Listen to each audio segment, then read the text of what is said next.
breaking news in the last few minutes. Lots of talk about Phil Foden. Phil Foden. It's Phil Foden. Phil Foden. Phil Foden voted the best player in the Premier League. Hello, football fans. Today, we're going to tackle a controversial topic that's been making waves in the football community. Why Phil Foden is to blame for England's awful football. Yes, you heard that right. The talented Manchester City midfielder, often hailed as one of England's brightest stars, has been underperforming for the national team. And it's time to dissect why that might be. So grab your favorite snack, sit back, and let's dive into this. Phil Foden is undoubtedly one of the most gifted footballers in the current England squad. His technical ability, vision, and agility make him a joy to watch. At Manchester City, he's flourished under Pep Guardiola, playing a pivotal role in their domestic and European campaigns. So why isn't this brilliance translating to his performances with the England national team?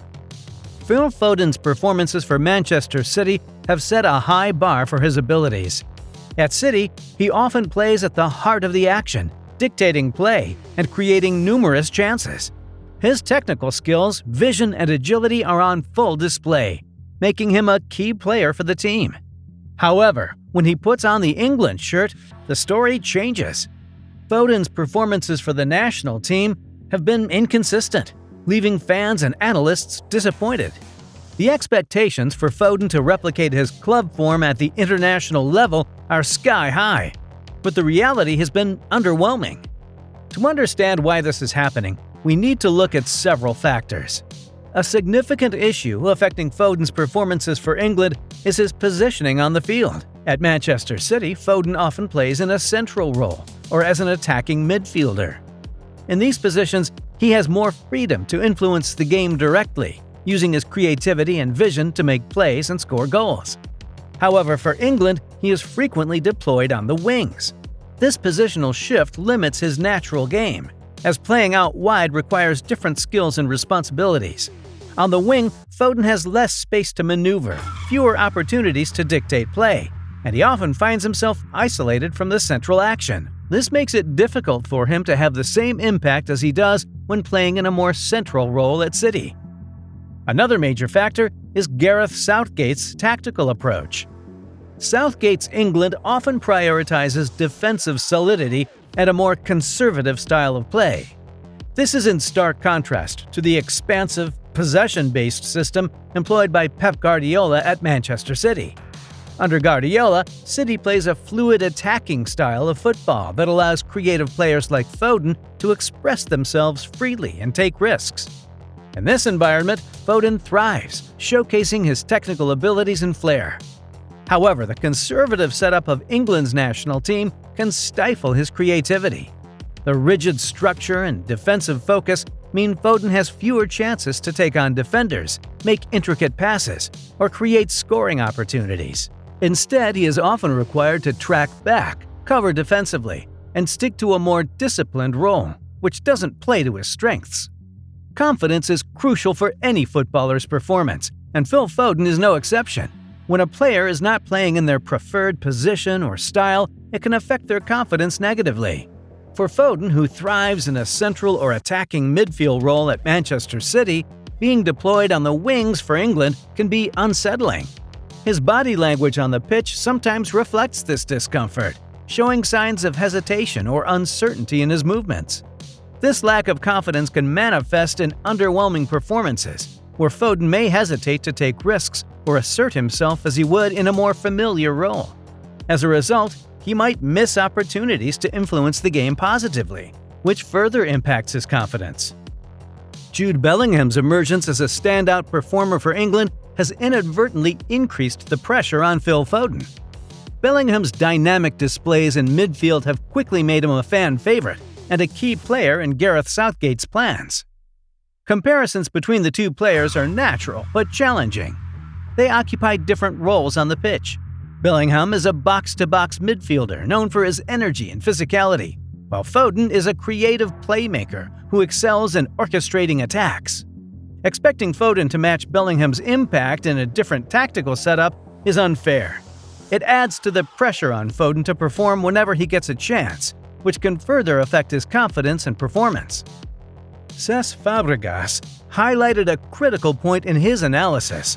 Players of Foden's caliber often need to take responsibility and impose themselves on the game, regardless of tactical constraints or positional shifts.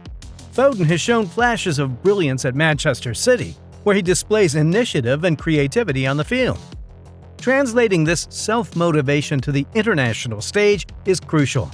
Instead of solely relying on explicit instructions from the coach, Foden must find that inner drive to make an impact. Whether he plays on the wing or in a deeper role, he needs to assert himself, take risks, and showcase his talents consistently for England. Football demands adaptability from its players. They often find themselves playing in positions or roles that aren't their natural fit due to team demands or tactical decisions. For Foden, adapting to different roles with England is essential for his development and success. Learning from past greats who excelled in diverse positions can provide valuable insights. Whether he's asked to play out wide, in a deeper midfield role, or even centrally, Foden must adapt his game to contribute effectively. This adaptability not only demonstrates his versatility, but also enhances his chances of making a significant impact for England, regardless of the position he plays. Coaching plays a pivotal role in maximizing a player's potential, and Phil Foden's case is no different. While a significant part of performance responsibility rests on the player, Gareth Southgate and his coaching staff also bear responsibility in creating an environment where Foden can thrive. This involves understanding Foden's strengths and weaknesses and finding a system that best utilizes his talents. At Manchester City under Pep Guardiola, Foden benefits from a system that encourages creativity and attacking play. For England, Southgate might need to tweak his tactics to provide Foden with more freedom and a role that aligns closer to his natural game. This could mean adjusting formations or positional responsibilities to allow Foden to express his creativity and make a greater impact on the game. It's common to attribute a player's underperformance to external factors like tactical setup or positional deployment. In Foden's case, criticisms often point out that the system doesn't suit him or that he's not playing in his preferred position. While there is truth in these observations, it's also essential to acknowledge Foden's own responsibility in his performances. Great players have the ability to adapt and shine, even when circumstances are not ideal. Foden, with his exceptional talent, needs to take more initiative on the field. Whether he's playing on the wing, in midfield, or in a deeper role, he must find ways to impose himself on games, create opportunities, and contribute to the team's success. This requires a proactive mindset and a willingness to adapt to different roles within the team structure. Phil Foden has all the tools to be a world-class player, but his performances for England haven't lived up to the hype. By taking more responsibility, adapting to different roles, and working closely with the coaching staff, he can turn things around.